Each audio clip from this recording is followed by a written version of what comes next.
और अब बात और मांझी हत्याकांड की। सूफिया परवीन हत्याकांड के मुख्य आरोपी शेख बेलाल और उसकी पत्नी के साथी शमशाद नामक आरोपी को पुलिस ने गिरफ्तार कर लिया है। लेकिन और मांझी केस की गुत्थी सुलझने के साथ ही डीजीपी एक्शन में आ गए हैं। रांची में विरोध प्रदर्शन करने वालों पर सख्ती के साथ सोशल साइट्स पर कैंपेन चलाने वालों को भी नोटिस भेजने की बात कही है।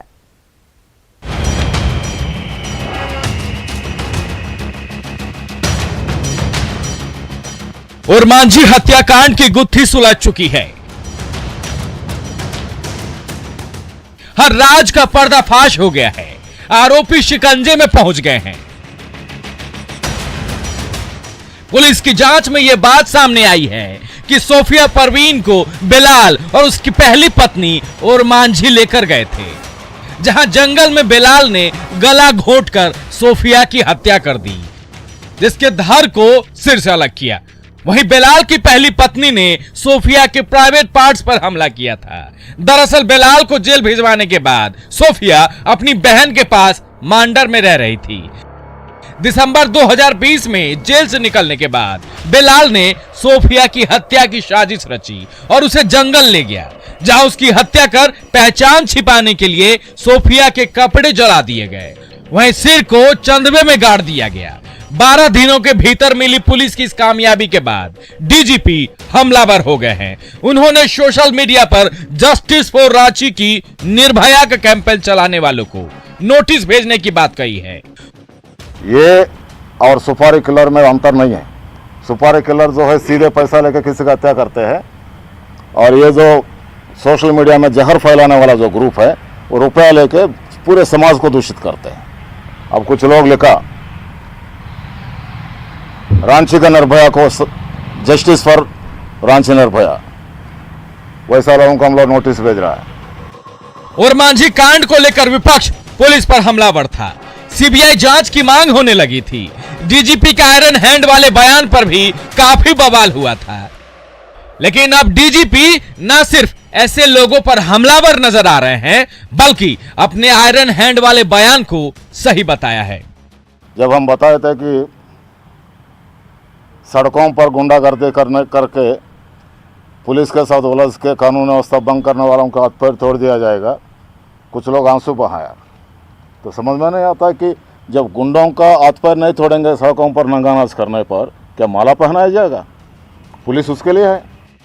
डीजीपी एमवी राव ने सीएम के काफिले को रोकने की कोशिश और पुलिस पर हमला के आरोपियों को सरेंडर करने की चेतावनी दी है। साथ ही सोशल मीडिया पर कैंपेन चलाने वालों पर भी कार्रवाई के संकेत दिए हैं। वहीं व्यवसायियों से रंगदारी मांगने वाले और आपराधिक संगठनों को मदद पहुंचाने वाले सफेद पोशों पर कड़ी कार्रवाई की बात कही है। ओम प्रकाश, न्यूज़ 18, रांची। और बात है बड़ी खबर की करेंगे। घाटशिला से बड़ी खबर मिल रही है। यहां पर लकड़ी के टाल में आग लग गई है। तो घाटशिला से ये बड़ी खबर मिल रही है जहां पर लकड़ी के टाल में आग लग गई है और बताया जा रहा है कि लाखों रुपए का नुकसान हो गया है। लाखों रुपए की लकड़ी जलकर खाक हो गई है। आपके सामने ये तस्वीरें आप देख सकते हैं किस तरह से आग लगी हुई है और लगातार आग फैल गई और लाखों का नुकसान भी हुआ है। हम आपको बता दें धालभूमगढ़ में वन विभाग कार्यालय के पास आग लगी है। काफी मशक्कत के बाद आग पर काबू तो पा लिया गया, लेकिन तब तक लाखों रुपए की लकड़ी जलकर राख हो चुकी है।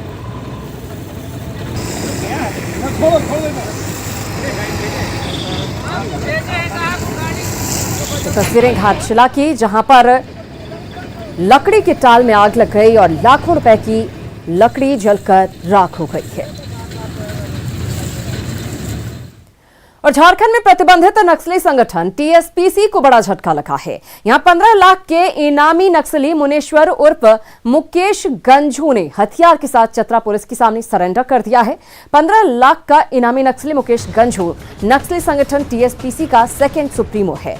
दर्जनों नक्सल मामलों में वांछित नक्सली मुकेश को बिहार, झारखंड, ओडिशा और छत्तीसगढ़ समेत विभिन्न राज्यों की पुलिस के अलावा टेरर फंडिंग के मामले में राष्ट्रीय जांच एजेंसी यानी कि एनआईए को भी तलाश थी। एसपी ने कहा है कि जल्द ही आत्मसमर्पण नीति का लाभ इसे मिलेगा। सरकार ने एक सप्ताह पहले ही उस पर 10 लाख से बढ़ाकर 15 लाख के इनाम का ऐलान किया था। सरेंडर करने के बाद मुकेश गंझू को मयूरहंड थाने में रखा गया है। चतरा पुलिस ने 4 दिन पहले ही मुकेश समेत 4 उग्रवादियों की तस्वीर जारी की थी। झारखंड सरकार की जो आत्मसमर्पण नीति है उससे प्रभावित होकर तथा झारखंड पुलिस और चतरा पुलिस के द्वारा जो लगातार अभियान और छापेमारी की जा रही है टीएसपीसी संगठन के खिलाफ, उससे प्रभावित होकर टीपीसी संगठन के का जो सेकंड इन कमांड है रीजनल कमांडर रैंक का है ये मुकेश गंझू उर्फ मुनेश्वर गंझू उर्फ मुकेश, जो कुटिल गांव थाना कुंदा जिला चतरा का रहने वाला है। इसने आज हमारे समक्ष आत्मसमर्पण किया है। शुक्रगुजार हूँ जिन्होंने मेरे जैसे लोग को, जिसको चलने का ज्ञान नहीं था, बोलने का समाज में 2 शब्द ज्ञान नहीं था, और हम लोग एक लंबे अरसे से नासमझ और नादानी का शिकार बनते आए, ऐसे लोगों के ऊपर रोशनी डाल करके आज समाज के सही मुखधारा पर लाने का कार्य किया। इसके लिए बहुत बहुत धन्यवाद। खबर रांची से। रांची के सांसद संजय सेठ के पीए को पुलिस ने गिरफ्तार कर जेल भेज दिया है। सांसद के पीए संजीव साहू को गिरफ्तार कर जेल भेजा गया है। हम आपको बता दें कि संजीव साहू के खिलाफ धुरवा की एक महिला ने महिला थाने में प्राथमिकी दर्ज करवाई थी। संजीव साहू लालपुर इलाके का रहने वाला है। स्टेशनरी दुकान में आने जाने के दौरान महिला से उसका संपर्क हुआ था।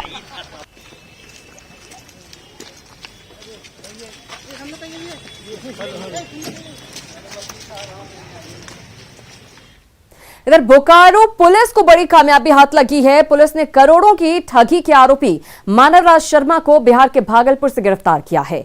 आरोपी बीएसएफ का आईजी और डीआईजी बनकर नौकरी दिलाने के नाम पर ठगी करता था। वहीं बीएसएफ का फर्जी ज्वाइनिंग लेटर भी देकर लोगों को झांसा देता था। आरोपी बिहार, झारखंड के अलावा दूसरे राज्यों के युवकों से भी ठगी करता था। पुलिस ने सूचना के बाद टीम बनाकर आरोपी को भागलपुर से दबोच लिया। वहीं उसके 2 साथी पुलिस को चकमा देकर फरार होने में कामयाब रहे। सी का सर अथी दिए थे, फिजिकल दिए थे, उसमें सर हम लोग अथी हो गए थे, छट गए थे। तो सर ये अचानक 19/2000 नवंबर में ये सर कॉल किया हम लोग के पास, जो उसमें नंबर था हम लोगों का।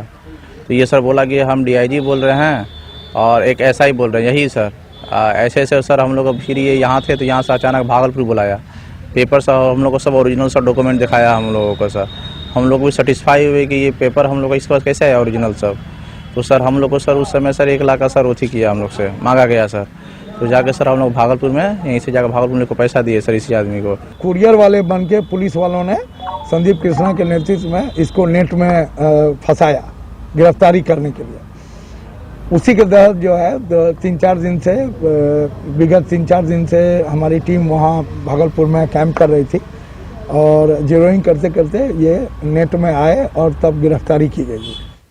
तो झारखंड मंत्रालय में पारा शिक्षक संघ के प्रतिनिधि मंडल के साथ सीएम हेमंत सोरेन की सकारात्मक वार्ता हुई। वार्ता के दौरान सीएम हेमंत सोरेन ने राज्य के पारा शिक्षकों के साथ न्याय करने की बात दोहराई है। सीएम इस मामले को लेकर शिक्षा विभाग के अधिकारियों के साथ मीटिंग करेंगे। पारा शिक्षकों के बकाया राशि भुगतान को लेकर भी सरकार ने गंभीरता दिखाई है। वहीं स्थायीकरण सहित दूसरे मांगों को लेकर पारा शिक्षक संघ अपने घोषित आंदोलन को जारी रखेंगे। 17 जनवरी को सत्ताधारी दल के विधायक आवास, 24 जनवरी को राज्य के मंत्री आवास और 10 फरवरी को सीएम आवास पर प्रदर्शन करने का इनका कार्यक्रम तय है। हम लोग आज माननीय मुख्यमंत्री जी से हमारे अष्टमंगल के जो साथी हैं सबों के साथ सकारात्मक बात हुई। मोटा मोटी सहमत हम लोग हैं कि आंदोलन हम लोग का चलता रहेगा। चूँकि कहना मुश्किल है, यदि हम उनके बातों पर ही हम आंदोलन को स्थगित कर दें और अमल उस पर ना हो तो हम लोग चूँकि राज्य में बहुत बार ठगे जा चुके हैं, इसलिए हम लोग इस बार कार्यक्रम भी चलता रहेगा। सरकार से वार्ता भी होती रहेगी, जैसा मेरा विचार है। इधर कांग्रेस के देशव्यापी कार्यक्रम के तहत रांची में भी कांग्रेस ने किसान अधिकार दिवस के तहत राजभवन मार्च किया। मोरहाबादी मैदान से कांग्रेस के विधायक, सांसद, मंत्री और कार्यकर्ताओं ने कृषि सुधार कानून के खिलाफ आवाज बुलंद की। राजभवन मार्च के दौरान कांग्रेस के प्रदेश प्रभारी आरपीएन सिंह ने कृषि बिल को वापस लेने की मांग की है।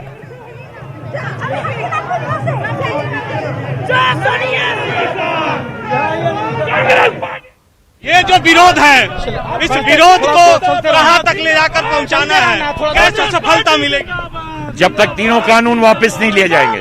हम लोग एक तरफ झारखंड में हम लोन माफ कर रहे हैं, दूसरी तरफ भारतीय जनता पार्टी अन्नदाताओं का कमर तोड़ रही है।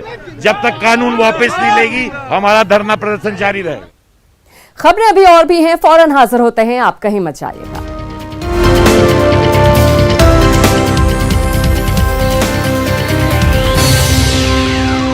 MDA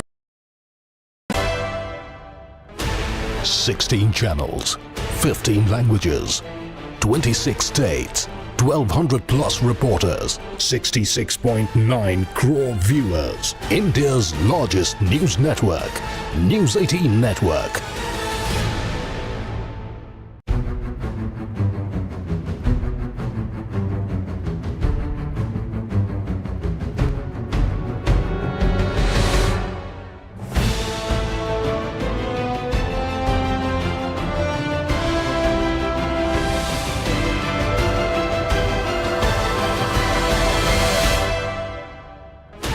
Sixteen channels, 15 languages, 26 states, 1200 plus reporters, 66.9 crore viewers. India's largest news network, News 18 Network.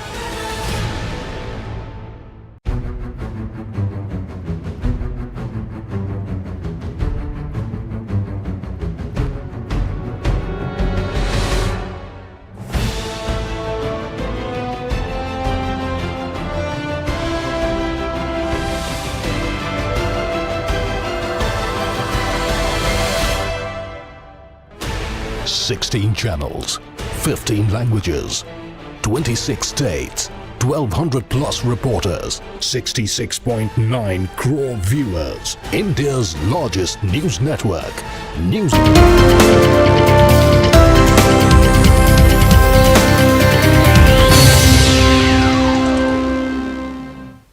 जोहार झारखंड में एक बार फिर से आप सभी का बहुत बहुत स्वागत है।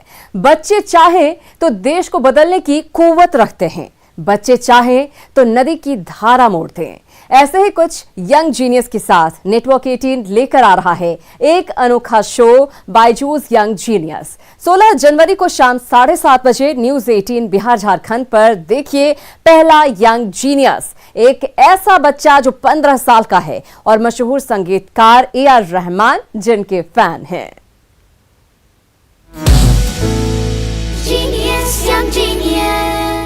बायजूस यंग जीनियस नेटवर्क 18 का ये अभियान आज देश के हर बच्चे के लिए प्रेरणा बन चुका है।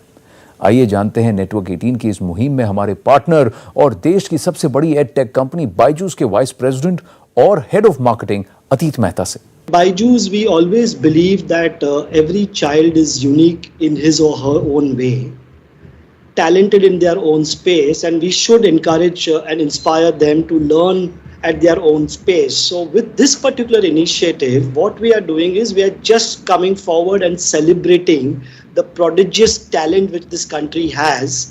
And these kids are in the age group of about 8 to 14 years and they have a long way to go. So we are just giving them the right platform so they can pursue their dreams and they can become the geniuses of the future. Byju's young genius की तलाश देश के इन करिश्माई बच्चों को ढूंढने के लिए ऐसे ही जारी रहेगी और आपको हम दिखाते रहेंगे ऐसे ही प्रतिभाशाली बच्चों की कहानियां। देखते रहिए बायजूस यंग जीनियस।